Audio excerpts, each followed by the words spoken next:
श्रीमद् भागवत महापुराण प्रथम स्कंद। युधिष्ठिर आदि का भीष्म जी के पास जाना और भगवान श्री कृष्ण की स्तुति करते हुए भीष्म जी का प्राण त्याग करना। सूत जी कहते हैं कि जब राजा युधिष्ठिर प्रजाद्रोह से भयभीत हो गए तब सब धर्मों का ज्ञान प्राप्त करने की इच्छा से वह अपने भाइयों के साथ कुरुक्षेत्र पहुँचे, जहाँ भीष्म पितामह शरशैया पर पड़े हुए थे।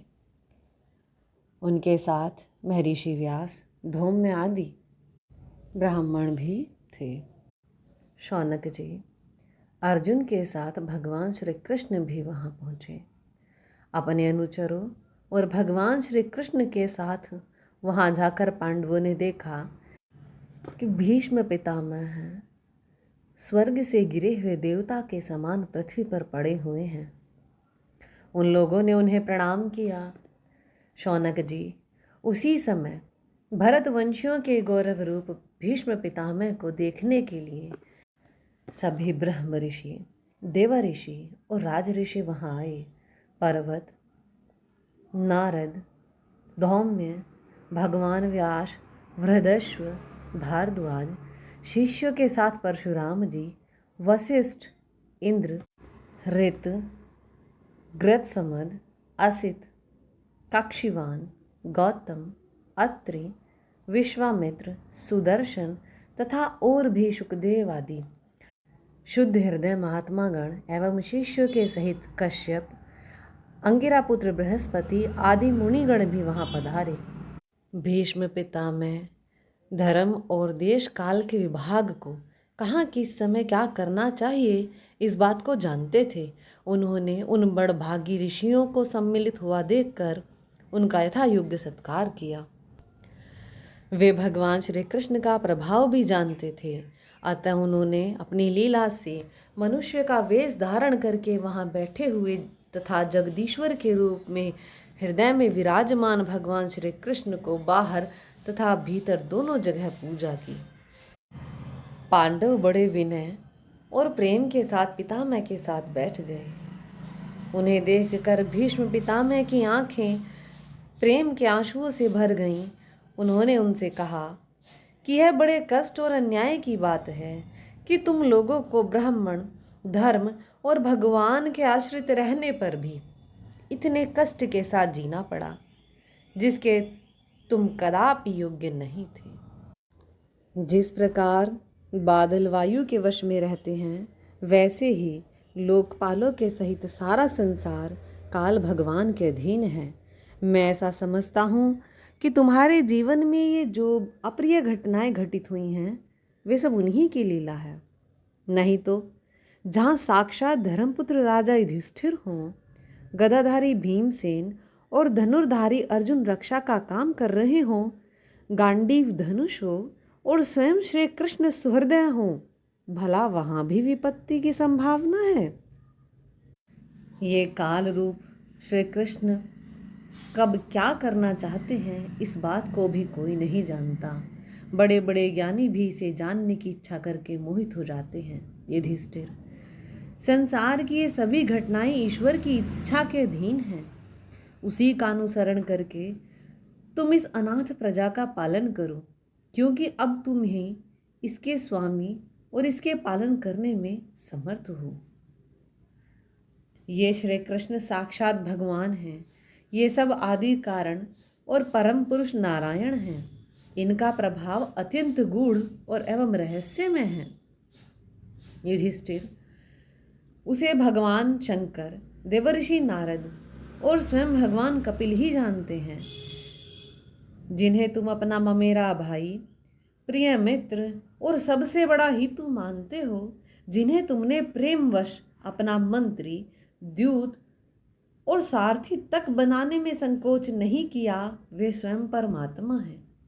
इन सर्वात्मा, समदर्शी, अद्वितीय, अहंकार रहित और निष्पाप परमात्मा में उन ऊंचे नीचे कार्यों के कारण कभी किसी प्रकार की विषमता नहीं होती। वे अपने अनन्य प्रेमी भक्तों पर कितनी कृपा करते हैं। यही कारण है कि जब मैं अपने प्राण त्याग करने जा रहा हूँ, इन भगवान श्री कृष्ण ने मुझे साक्षात दर्शन दिया है। भगत परायण योगी पुरुष भक्ति भाव से इनमें अपना मन लगाकर और वाणी से इनके नाम का कीर्तन करते हुए शरीर का त्याग करते हैं। सूत जी कहते हैं, युधिष्ठिर ने उनकी यह बात सुनकर सरशैया पर सोए हुए भीष्म पितामह से बहुत से ऋषियों के सामने ही नाना प्रकार के धर्मों के संबंध में अनेकों रहस्य पूछे। तब तत्ववेत्ता भीष्म पितामह ने वर्ण और आश्रम के अनुसार पुरुष के स्वाभाविक धर्म और वैराग्य तथा राग के कारण विभिन्न रूप से बतलाए हुए निवृत्ति और प्रवृत्ति रूप द्विविध धर्म, दान धर्म, राजधर्म, मोक्ष धर्म, स्त्री धर्म और भगवत धर्म, इन सब का अलग अलग संक्षेप और विस्तार से वर्णन किया। शौनक जी, इनके साथ ही धर्म, अर्थ, काम और मोक्ष, इन चारों पुरुषार्थों का तथा इनकी प्राप्ति के साधनों का अनेकोपाख्यान और इतिहास सुनाते हुए विभागशः वर्णन किया। भीष्म पितामह इस प्रकार धर्म का प्रवचन कर ही रहे थे कि वह उत्तरायण का समय आ पहुंचा, जिसे मृत्यु को अपने अधीन रखने वाले भगवत परायण योगी लोग चाहा करते हैं। उस समय हजारों रथियों के नेता भीष्म पितामह ने वाणी का संयम करके मन को सब ओर से हटाकर अपने सामने स्थित आदि पुरुष भगवान श्री कृष्ण में लगा दिया। भगवान श्री कृष्ण के सुंदर चतुर्भुज विग्रह पर उस समय पीताम्बर फहरा रहा था। भीष्म जी की आंखें उसी पर एकटक लग गईं। भगवान की विशुद्ध धारणा से उनके जो कुछ अशुभ शेष थे वे सभी नष्ट हो गए। अब शरीर छोड़ने के समय उन्होंने अपनी समस्त इंद्रियों के वृत्ति विलास को रोक दिया और बड़े प्रेम से भगवान की स्तुति की।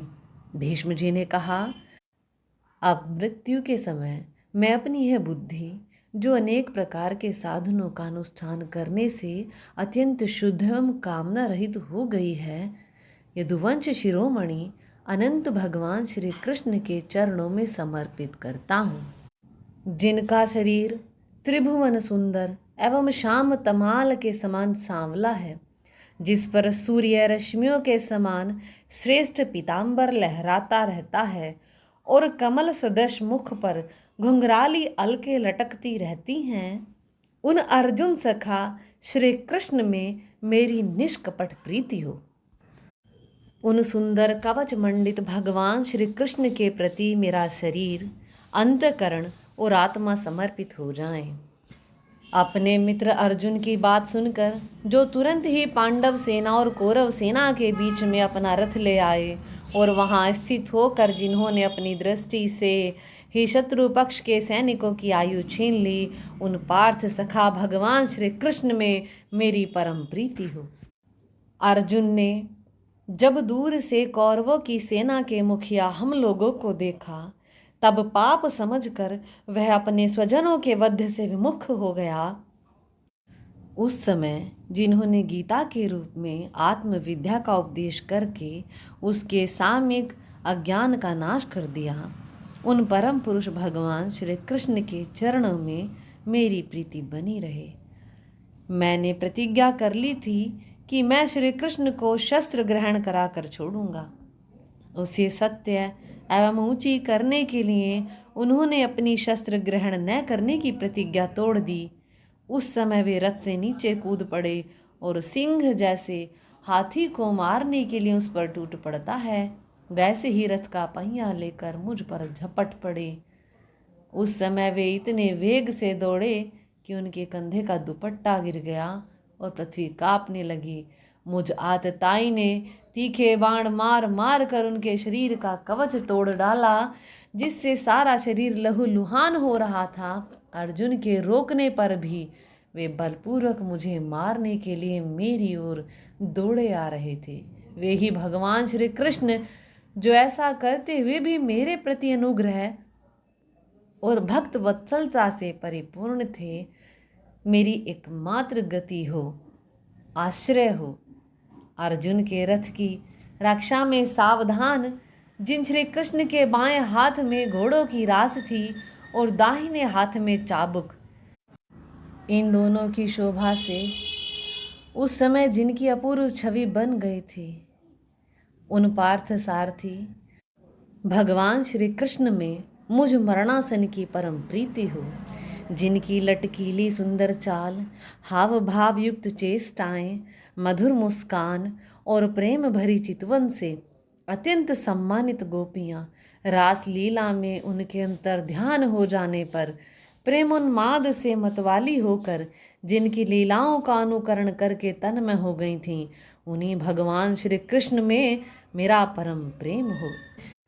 जिस समय युधिष्ठिर का राजसूय यज्ञ हो रहा था, मुनियों और बड़े बड़े राजाओं से भरी हुई सभा में सबसे पहले सबकी ओर से इन्हीं सबके दर्शनीय भगवान श्री कृष्ण की मेरी आंखों के सामने पूजा हुई थी, वे ही सबके आत्मा प्रभु आज इस मृत्यु के समय मेरे सामने खड़े हैं। जैसे एक ही सूर्य अनेक आँखों से अनेक रूपों में दिखते हैं, वैसे ही अजन्मा भगवान श्री कृष्ण अपने ही द्वारा रचित अनेक शरीरधारियों के हृदय में अनेक रूप से जान पड़ते हैं। वास्तव में तो वे एक और सबके हृदय में विराजमान हैं ही। उन्हीं इन भगवान श्री कृष्ण को मैं भेद भ्रम से रहित होकर प्राप्त हो गया हूँ। सूत जी कहते हैं, इस प्रकार भीष्म पितामह ने मन, वाणी और दृष्टि की वृत्तियों से आत्मस्वरूप भगवान श्री कृष्ण में अपने आप को लीन कर दिया। उनके प्राण वहीं विलीन हो गए और वे शांत हो गए। उन्हें अनंत ब्रह्म में लीन जानकर सब लोग वैसे ही चुप हो गए जैसे दिन के बीत जाने पर पक्षियों का कलरव शांत हो जाता है। उस समय देवता और मनुष्य नगारे बजाने लगे, साधु स्वभाव के राजा उनकी प्रशंसा करने लगे और आकाश से पुष्पों की वर्षा होने लगी। शौनक जी, युधिष्ठिर ने उनके मृत शरीर की अंत्येष्टि क्रिया कराई और कुछ समय के लिए वे शोकमग्न हो गए। उस समय मुनियों ने बड़े आनंद से भगवान श्री कृष्ण की उनके रहस्यमय नाम ले लेकर स्तुति की। इसके पश्चात अपने हृदयों को श्री कृष्ण में बनाकर वे अपने अपने आश्रमों को लौट गए। तदंतर भगवान श्री कृष्ण के साथ युधिष्ठिर हस्तिनापुर चले आए और उन्होंने वहाँ अपने चाचा धृतराष्ट्र और तपस्विनी गांधारी को ढांढस बंधाया। फिर धृतराष्ट्र की आज्ञा और भगवान श्री कृष्ण की अनुमति से समर्थ राजा युधिष्ठिर अपने वंश परंपरागत साम्राज्य का धर्मपूर्वक शासन करने लगे। बोले श्री कृष्ण भगवान की जय। श्रीमद् भागवत महापुराण की जय। श्रीमन राधे राधे।